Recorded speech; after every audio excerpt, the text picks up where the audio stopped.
Sujata family ಲಾಗ್ಗೆ ಸ್ವಾಗತ. ಇವತ್ತು ನಮ್ಮ ಸೋದರ ಮಾವ ಅವರು ನಮ್ಮ ತಮ್ಮನ ಮನೆಗೆ ಗಡಿಗೆ ನೀರು ಮಾಡಬೇಕು ಅಂತಂದು ಉಪನಯನದ ಸಲುವಾಗಿ ಬಂದಿದ್ರು ನೋಡ್ರಿ. ಧಾರವಾಡದಿಂದ ನಮ್ಮ ಸೋದರ ಮಾವನ ಹೆಂಡತಿ ಎಲ್ಲರ ರಾತ್ರಿ ಇದನ್ನು ನಾಷ್ಟ ಮಾಡ್ಕೊಂಬಂದಿದ್ರು. ಇಡ್ಲಿ, ಚಟ್ನಿ, ಸಾಂಬಾರು, ಆಮೇಲೆ ಸ್ವೀಟ್ ಶಾವ್ಗೆ ಪಾಯಸ ಅದನ್ನೆಲ್ಲ ಮಾಡ್ಕೊಂಬಂದಿದ್ರು. ಮೊದಲಿಗೆ ಇಷ್ಟರನ್ನವ್ರು 4 ಮಂದಿನೂ ಕೂಡಿಸಿ ನನಗೂ ಕೂಡಿಸಿದ್ರು. ಬ್ಯಾಡ ಅಂದರೂ ಕೇಳಲಿಲ್ಲ. ಉಡುಗೊರೆ ಕೊಟ್ಟರು ಅವರೆಲ್ಲನೂ. ಆ ಹುಡುಗಗೆ ತಾಲಿ ತೀರ್ಸೋಟು ಕೊಟ್ಟರು. ಆಮೇಲೆ ಪ್ಯಾಂಟು ಶರ್ಟು ತಾಲಿ ತೀರ್ಸೋಟು ಕೊಡ್ಲಿಕ್ಕತ್ತಾನ ನೋಡ್ರಿ. ನಮ್ಮ ಮಾಮ ಅದನ್ನು ತೊಗೊಂಬಂದಿದ್ರು ಬೆಳ್ಳಿದು ಅವನಿಗೆ.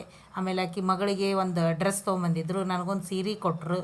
ಬ್ಯಾಡಂದ್ರು ಕೇಳಿಲ್ಲ. ಒಂದು ಸೀರೆ ಯಾಕಂದ್ರೂ ತೊಗೊಂಬಂದು ತಂದು ಕೊಟ್ಟರು ಸೀರೆನ. ಆಮೇಲೆ ನಮ್ಮ ಅಮ್ಮಗೆ ಒಂದಿಷ್ಟು ರೊಕ್ಕ ಸೀರೆ ಕೊಟ್ಟರು. ನಮ್ಮ ತಮ್ಮ ಪ್ಯಾಂಟು ಶರ್ಟು, ಅಕ್ಕಿಗೊಂದು ಸೀರೆ ನಮ್ಮ ತಮ್ಮನ ಹಿಂತಿ ಕೊಟ್ಟರು. ಆಮೇಲೆ ಆರತಿ ಮಾಡಿದ್ವಿ ನೋಡ್ರಿ. ಮತ್ತು ಕುಡಿಸಿದ ಮೇಲೆ ನಾನು ಎದ್ದು ಬಂದು ಮತ್ತು ನಾನು ನಮ್ಮ ಮಾಮಿ ಇಬ್ಬರು ಸೇರಿ ಆರತಿ ಮಾಡಿದ್ವಿ. ಮಾಡ್ಲಿಕತ್ತೀವಿ ನೋಡ್ರಿ. ಹಾಡು ಇತ್ತದು, ಹಾಡು ಹಾಕಬೇಕಾಗಿತ್ತು. ಒಂದು ಸ್ವಲ್ಪ ಹಾಡು ಬಂದಿಲ್ಲ, ಹಾಡು ಹೇಳಿದ್ವಿ. ಹಾಕಿದ್ದು ನೋಡ್ರಿ. ಅದನ್ನ ಹಾಡು ಕೇಳ್ರಿ. ನಾನು ನಮ್ಮಮ್ಮ ಹಾಡು ಹೇಳಿದ್ವಿ ನೋಡ್ರಿ. ಆರತಿ ಹಾಡು ವಯಸ್ಸು ದನಿ ಚಂದದನೋ ಇಲ್ಲಿ ಗೊತ್ತಿಲ್ಲ. ಆರತಿ ಮಾಡಿದ್ವಿ. ಪೂರ್ತಿ ಹಾಡಿಲ್ಲ, ಒಂದು 2 ನುಡಿ ಹಾಡು ಹೇಳಿದ್ವಿ.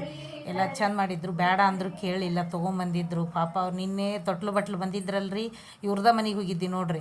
ಇದನ್ನೆಲ್ಲ ಹಾಕ್ಲಿಕ್ಕತ್ತಾರ ನೋಡ್ರಿ. ಇಲ್ಲಿ ಇಡ್ಲಿ ಅದನ್ನೆಲ್ಲ ಮಾಡ್ಕೊಂಬಂದಿದ್ರು. ಇಡ್ಲಿ ಮಾತ್ರ ದೊಡ್ಡ ದಪ್ಪ ಇದ್ದು ರೀಪ. ಎಲ್ಲರೂ ಚಟ್ನಿ, ಇಡ್ಲಿ, ಶಾವಿಗೆ ಪಾಯಸ ಬ್ಯಾಡ ಅಂದರೂ ಕೇಳಿಲ್ಲ, ಮಾಡಿದ್ವಿ. ನಮ್ಮ ತಮ್ಮನ ಮಗ ತಿನ್ನಿಸ್ಲಿಕ್ಕತ್ತೇನೆ ನೋಡ್ರಿ. ಆಮೇಲೆ ನಮ್ಮ ಮಾಮಿ, ಆಮೇಲೆ ನಮ್ಮ ತಮ್ಮನ ಹೆಂಡತಿ ಕುತ್ಕೊಂಡು ಅವ್ರು ಲಾಸ್ಟಿಗೆ ಅವರಿಬ್ಬರು ಮಾಡಿದರು ನೋಡ್ರಿ. ಇದನ್ನ ವಿಡಿಯೋ ನೋಡಿ ಸಬ್ಸ್ಕ್ರೈಬ್ ಆಗಿ. ಇಷ್ಟು ಹೇಳಿ ನಾನು ಲಾಗ್ ಮುಗಿಸ್ತೀನಿ.